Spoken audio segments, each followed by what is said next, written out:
Should you start a real estate agent team? That is a question that I think a lot of real estate agents have, especially at a time in their careers when they're thinking about maybe stepping out of production and wanting to leverage the efforts of other agents and other people so that way they can earn more income streams that are more passive rather than working and closing transactions themselves. So in today's video, we're going to be breaking down whether or not you should consider starting a real estate team and also breaking down some of the alternatives for you to be able to consider as opposed to starting a traditional local production real estate team.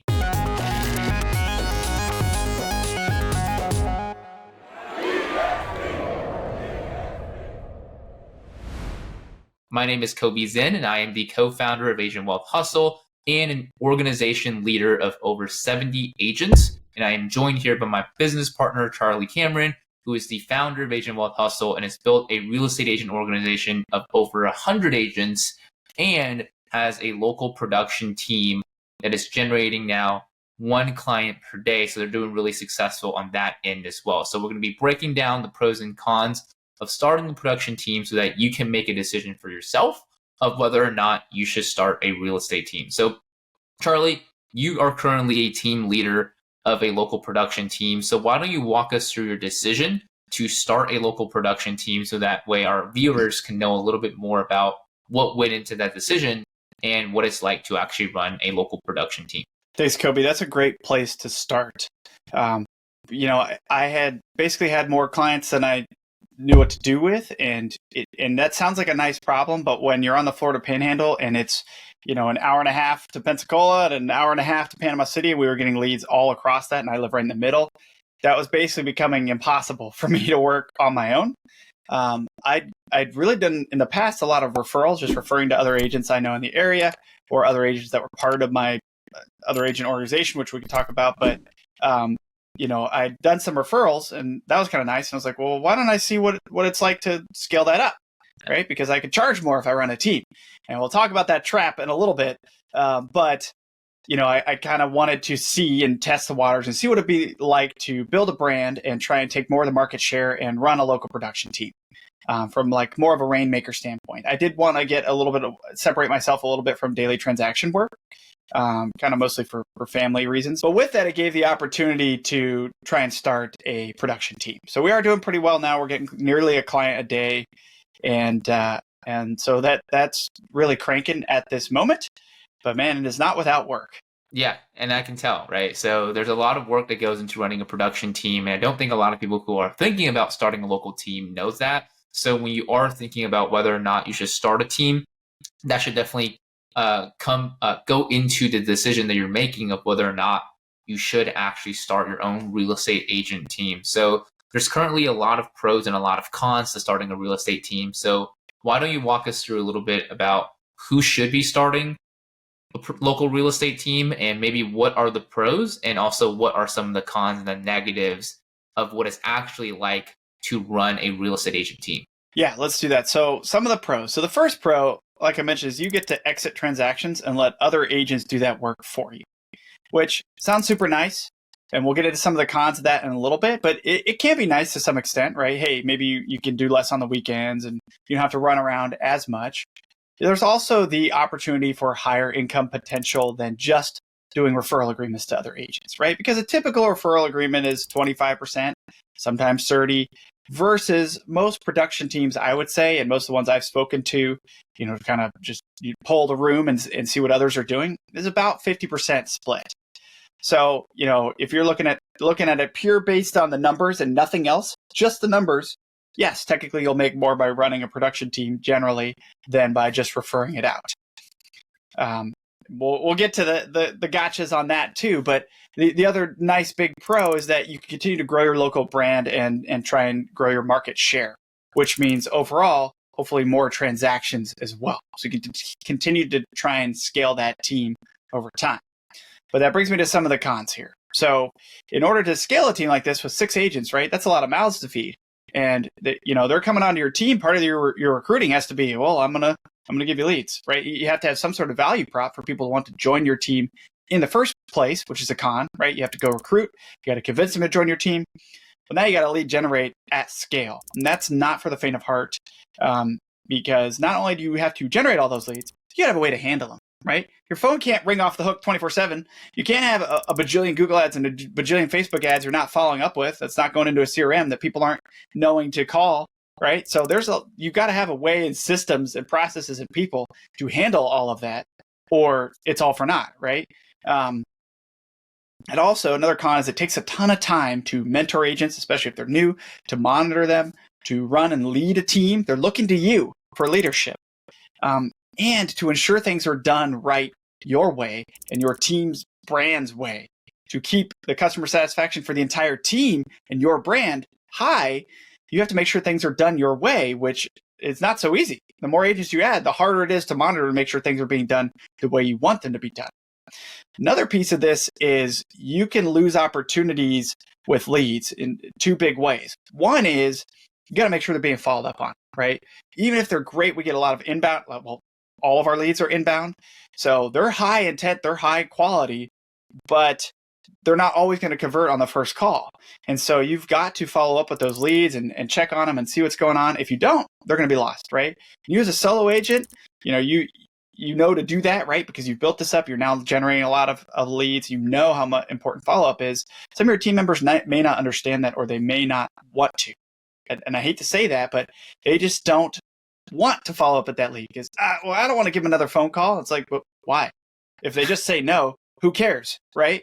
But if you don't call, there's no opportunity to convert it, right? They're certainly not going to call you. So you got to get out there and follow up on those leads that haven't yet converted into clients. And so that you can lose opportunities that way. And then another way that inevitably, if you're just closing leads on your own, you don't have a problem because they're calling, they're expecting to see you and for you to pick up that phone and to work with you. If you're trying to generate leads for 6 agents, guess what? You can't take on all those clients. And the client doesn't understand that when they call. So at figuring out that handoff, you need to have someone to pick up the phone, right? The phone's got to get picked up. Doesn't matter how busy the team is or you are, that phone's got to get answered. And then you've got to have a smooth handoff to an agent on your team, the right agent for that client. Maybe it's location-based. And then that agent needs to call that client back immediately, or they're just going to go to the next person on Google or YouTube or wherever, right? You're going to lose that lead. So there's definitely some cons to think about.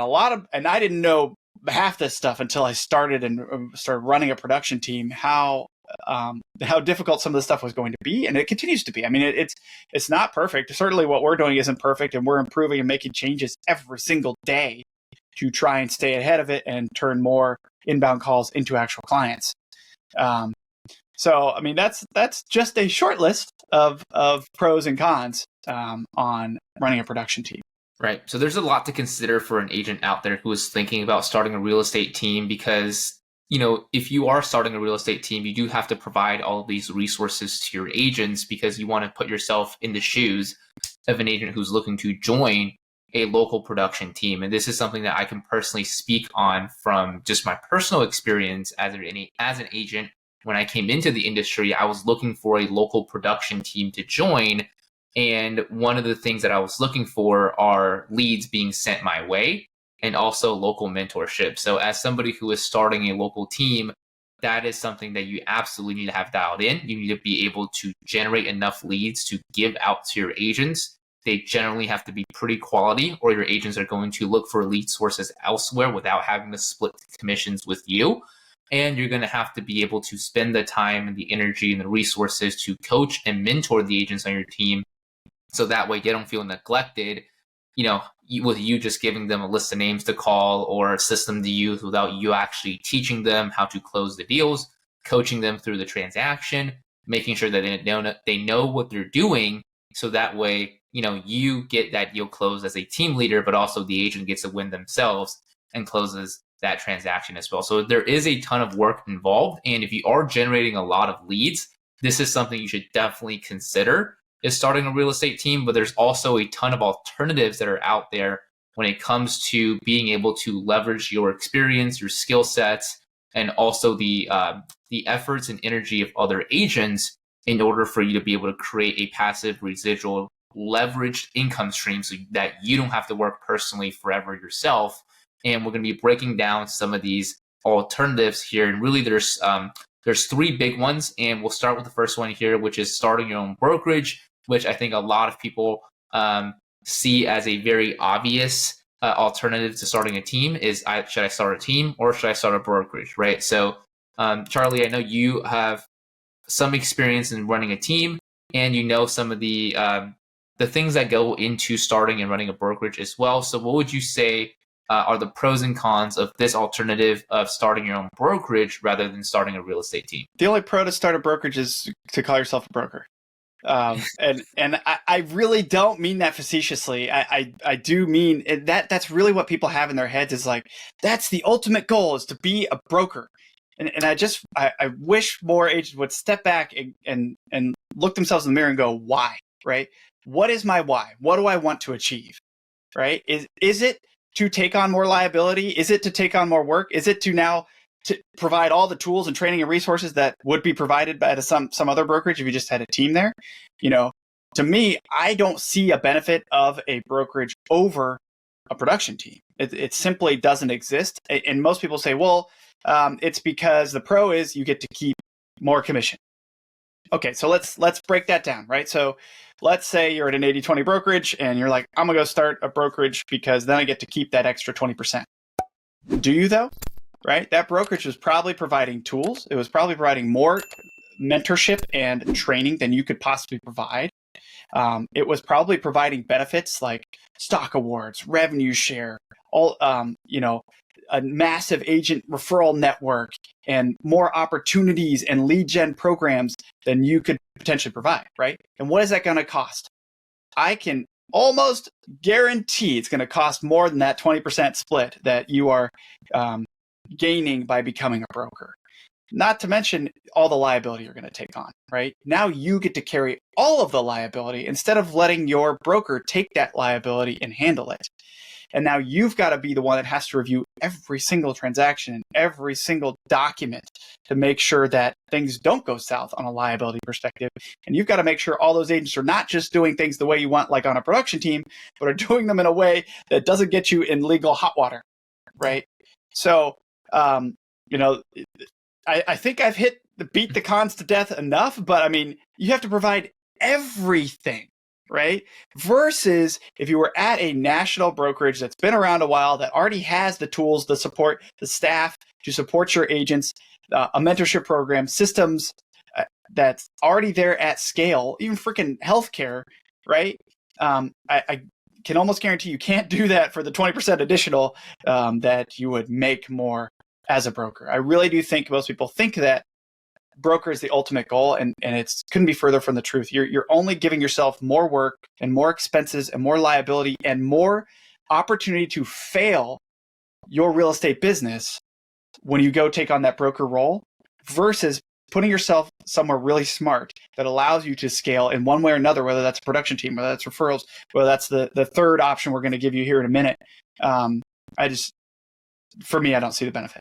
Right. And that is an alternative that I think comes to mind for a lot of agents, but the reality of running a brokerage is a lot different than I think what a lot of people think as far as being a broker themselves, right? You mentioned the expenses that go into running a brokerage, right? Running a brokerage is actually a very low profit margin business because you're earning, the lesser percentage of your agent's transactions. They're earning the bigger piece of the transaction, right? Usually anywhere between 60% or up. If you are a broker owner who charges your agents, a 40-60 split where you're getting 60% and they're getting 40%, you're most likely not going to get a lot of agents in your brokerage. So you're probably better off running a team anyways. But that's a big piece of it, is the capital expenses that go into running a brokerage. You might have to even leverage debt, right? And actually get financing to start a brokerage if you want to do it correctly, or if you don't have the amount of money saved up that you want to. Also, the liability piece. This is a huge piece of it, right? If you are a broker and you own your own brokerage, you're also the managing broker over all of the agents that are actually at your brokerage. So you're wearing essentially at that point two different hats. You're the entrepreneur who is looking to grow your business, but you're also the managing broker who needs to stay up to date with laws, who need to manage all of your agents' actions, who have to make sure that their contracts are reviewed and signed off by you. Because at the end of the day, if your agents are making a mistake, you're the person who's going to be liable for that. So an example of that will be the recent changes to the agent commission and compensation structure with the NAR lawsuit. Well, if you are a broker owner, you actually have to be the person out there who is learning these new laws, who have to stay up to date with all of the changes and forms and the way of doing business in your local area, in your state, making sure that your agents are informed and making sure that their agents are navigating conversations with their buyer and seller clients the correct way as well, while continuing to grow your brokerage and running your business. So you're going to be spread super thin when changes like this happen. And of course, lastly, it's just a time management piece of it. You're the person supervising all of your agents. You're the person who has to answer all of your agents' questions whenever they have a question about contracts, lead generation, how to use a tool, everything on the lines of that. And you don't necessarily have all the time in the world to be able to do that. And a lot of times a broker realizes that they're spending more time working in their business as a broker owner rather than being an individual agent who is just closing transactions. And that really, as a reality that kind of hit them on that end as well. So there's definitely, benefits to running a brokerage as far as, being able to call yourself a broker and being able to kind of run your business in specific ways, if that makes sense. But at the end of the day, if your goal is to go out there and grow an organization of agents so that way you can earn a piece of their closings, then really, in our opinion, there's really no benefit to owning your own brokerage because you are putting yourself at risk and you're also limiting your own market share in that regards as well. So that would be the first alternative. The second alternative you brought up, Charlie, is referrals, right? And this is something that you're personally doing a lot of as well, sending referrals out in state and out of state. So what would you say are a benefit of using referrals or sending out referrals rather than starting a real estate team or a brokerage at this point? Yeah, even if you're local, and I started doing this locally, man, it is so nice to just refer a client out to an agent you know, like, and trust, or an agent you network with and ensures the right agent for that client for their specific needs. Refer them out, let them handle the transaction. It closes. You get a check out of it. I mean, it's mailbox money, and it's kind of beautiful. Brings a tear to my eye sometimes with these massive referral checks that come in. I just got one today, and it like $3,000 out of thin air, right? It's like printing money. Takes a little bit of effort because if you don't match the right person up with the right agent who is going to follow up and is going to give them a good experience, you could that client could go to a different agent and it could be lost, right? So or they could get upset, right? I once referred a friend to an agent. It was not a good match. So you do have to get a little bit smart about it. You got to match correctly. So it's not totally passive. Now, if they're external to a brokerage, you got to follow up on the checks. That can be a little bit of a burden, but ultimately it's pretty darn passive other than that, right? And you're making income. So it's a nice alternative to starting a production team, or, and it doesn't just have to be local. That's a really beautiful part of it is you can do it anywhere, anytime. Even if you don't know that, that person's not local to you, but they're moving to Alaska, you can hook them up with an agent, right? If you've got a massive agent network at your national brokerage, boom, it takes you seconds to find the right agent, quickly make a phone call, interview them, send a referral agreement with an internal tool, boom, you're done, link them up, and now you're going to get paid on the back end. The big con to referrals, compared to a production team, I would just say that, hey, the split is less. But I want to caveat that because it's perhaps not as small as you think. Because, as a referral agent, you can charge more than 25%. A lot of agents are like, oh, it's 20 to 25. And it's like that's not necessarily true. There are a lot of agents out there. You can charge 30%. You could even charge 35 if you want. It's really ultimately up to you. There's no set standard, right? It's like there's no standard commission. If you want to charge 30, which is what I charge, you can. And on a production team, if we compare that to a production team and you're charging 50%, in a referral, you keep that 30 minus your broker split, right? In a team, you're not keeping that full 50. And then you have your broker split. You're not, because you've got marketing expenses. You got to pay for signs. You got to pay for lock boxes. You got to pay for ads. You got to pay for the people that you bring onto your team to do transaction coordination, to do social media, to answer the phone. like I do. So you're really not making that 50%. You're probably keeping more like 35 to 40% in many cases. So then the question becomes, is it worth it, right? Is it worth it to have that production team with all the additional effort and headaches it comes with? Maybe if you want to build a big brand and you want to really scale it, it could be. But it could also not be if it doesn't align with your goals. So it comes back to just like the broker. What is the why, right? Like, is your goal to grow your income but not take more time?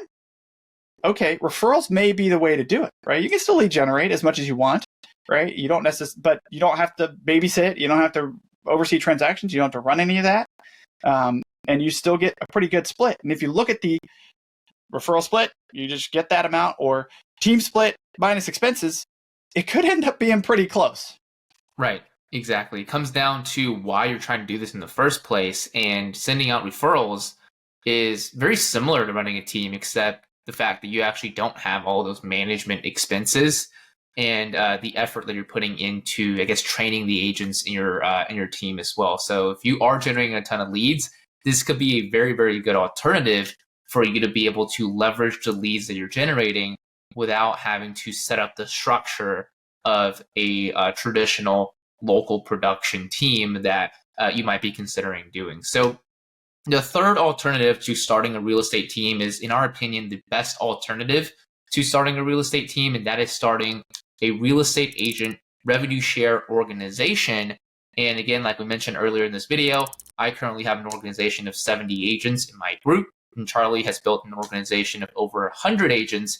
And in our opinion, we could not have done this either by starting a local production team. There's no way for us to start a production team of this scale for either one of us, or to be able to do this by starting a brokerage either. So I would not be able to start a brokerage and scale that to 70 agents. Charlie would not be able to start a brokerage and scale that to over 100 agents.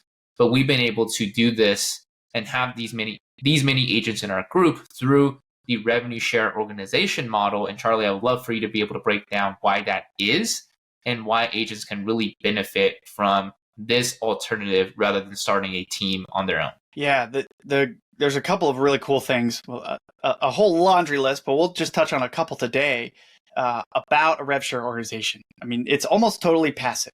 Very little support's required. When running a production team daily, there are things I have to do. There are phone calls I must make. There are people I need to support. There are questions. There are contracts to review, right? And that's with just 6 agents, right? With a rev share organization of 100 plus agents, I run a 1-hour mastermind a week, and we provide some additional training and resources and tools outside of that, kind of at a as we're able basis. And they're all able to schedule as many calls as they want with us. But that doesn't take much time. It's a couple calls a week out of 100 agents, which is pretty sweet, right? Because they already have the entire support of a brokerage available to them. So they've got a whole broker team. They've got support staff. They've got transaction staff that are helping them. They've got 80 plus hours of training a week available to them on the transaction side and the lead generation side. They've got lead generation tools. They've got lead generation programs. They've got, if they want, a local mentor that walks them through their first 3 transactions. All of that, it doesn't require you at all, right?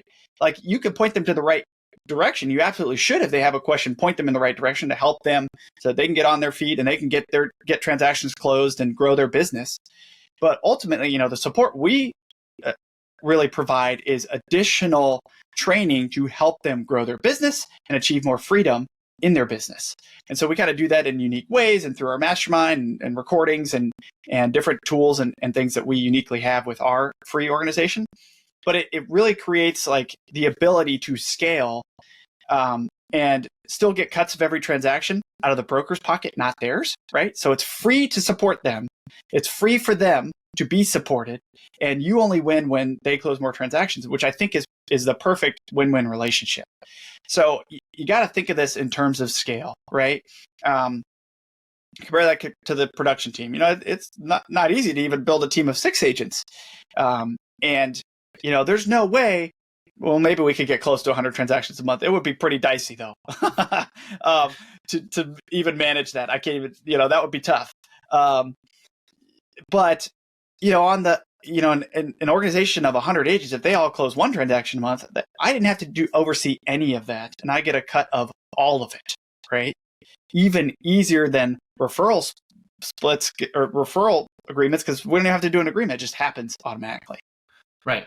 Exactly. It's about leveraging other people in your business, right? So if you guys are familiar with the concept of the cash flow quadrant that Robert Kiyosaki talks about in his books, you know that there's, 4 ways of earning an income as an individual. There's employed, obviously, there's self-employed, there's a business owner, and there's investor. Well, most real estate agents are in that self-employed quadrant where they own the job, right? They are the only person producing in their business. And even as a team leader, it can feel that way because you're the person managing your agents. You're the person overseeing all of their transactions, making sure everything gets done correctly, right? You're babysitting more or less your agents versus moving into the business owner quadrant, which is leveraging the efforts of other people and creating a system where you're able to actually earn income through your business rather than your own personal efforts or your own personal production. So building a revenue share organization is the best way to be able to do that because you don't have to manage your agents. You don't have to manage your transactions. You don't have to answer questions about legal liability. You're obviously not the person that is actually liable because you are not the broker. And most importantly of all, you have a global market share of agents that you can work with rather than a local market share of agents. Whereas if you have a local team in the name, local team, you can only work with agents in your local area, provide them leads in that area, versus a revenue share organization. You can work with agents in any of the 50 states if you're located in the US or outside of the US even, and have agents in other countries like Canada, Mexico, India, all the way across the world, and be able to work with them and earn a piece of the closings that they're making on their transactions as well. And again, the best part of that is you don't have to, you're not the person taking a split from their commissions. It's coming out of the brokerage side. So that way the agents are winning and you're also winning as well and earning commission from all of the agents in your group. Yeah. And I mean, you just eliminate the expenses, you eliminate the transaction support, you eliminate the liability, and eliminate the headaches. I mean, it's basically a no-brainer. The only question I can see people having is, well, what if I have a lot of leads locally still, and I want to, make more than the revenue share split, which is a smaller split, of course. The easy answer is you refer them to agents that you attract to your revenue share organization. So this is kind of a cool thing. It's like the best of both worlds. So instead of having to operate a production team and have all those expenses and headaches and time that goes into it to take a 50% split, which ultimately you're probably going to keep maybe 35% of, right? Talk to agents in your market, show them how much money they're going to keep here, right? That's off the bat, but also say, I can give you leads. Also, you don't have to join a team, so you can continue to do your own thing too. You're just going to split on my leads that I give you. Charge 30%, maybe even 35% if you want. And oh, by the way, you're also getting the revenue share cut too. So now you're making just as much, if not more, passively than you would have if you ran a production team locally, which is mind-boggling, right? It's just kind of cool. So I just think it's a beautiful combination. And then you're not limited to just locally. Like you said, Kobe, you are unlimited to globally. Exactly. So it is a better alternative, in our opinions, to be able to grow your passive residual income. So that way you can actually earn income through the production of the agents in your organization. And again, you can do both, right? So you can run a production team and a revenue share agent organization at the same time. And again, like Charlie mentioned, you can actually retain your agents better if you choose to do that as well. So if you guys are ready to start and grow a real estate agent organization or team to any level, we invite you to book a one-on-one Zoom call with us in the description down below. So that way you can learn more about what it's like to partner directly with us and get to work with us. So that way you have direct access to all of our tools, resources, trainings, coachings, and systems that we've used personally to build our agent organizations. Again, myself to 70 agents and Charlie now to over 100 agents. And you will have access to all these tools that we use to build our groups. So that way you can actually use it to build your agent organization as well. And you get to work with us directly. So that way we will help you create a tailored plan to help you be able to leverage your skills, your knowledge, and your experience in order to build an agent organization of your own and create your own unique value proposition. So make sure you take time, book the call directly with us. We're happy to work with you and learn more about what you do and what you like to do with building your agent organization. And make sure to check out the rest of the videos in our video series of passive income agents, and we will see you on our next video.